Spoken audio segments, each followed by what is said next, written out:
Good afternoon, Steve Freed. It's June 11th, and the USDA came out with their June world and U.S. supply and demand numbers, and really wasn't anything out of the market expectations. Right now we got nearby beans unchanged. November's down about 4 cents, corn's down about 2 cents, and wheat's down anywhere from 8 to 12 cents. First, as far as U.S. supply and demand is concerned, they left the corn numbers unchanged for both 13, 14, and 14 and 15.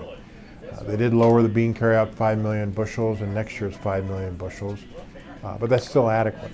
And as far as wheat is concerned, that they raised both this year's and next year's wheat carryout slightly. They did show that the U.S.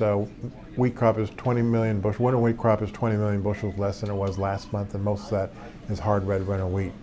But when you focus on the world numbers, they raised world 14 and 15 corn, bean, and wheat stocks. So for the second month in a row, the USDA confirms that next year, the crop that's in the ground right now growing, stocks are going to go up. And so that means it could put pressure under prices as long as the U.S. and world weather is normal.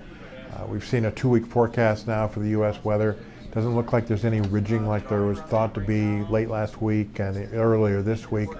So for 2 weeks, most of the U.S. is going to enjoy normal weather, which is good for crops. So I think the report, combination of the weather, is negative to prices.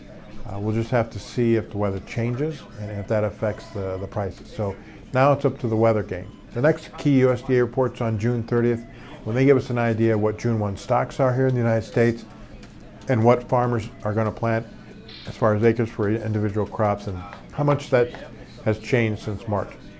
As always, these are my thoughts and not those of ADM or ADM Investor Services, and have a safe and profitable trading day.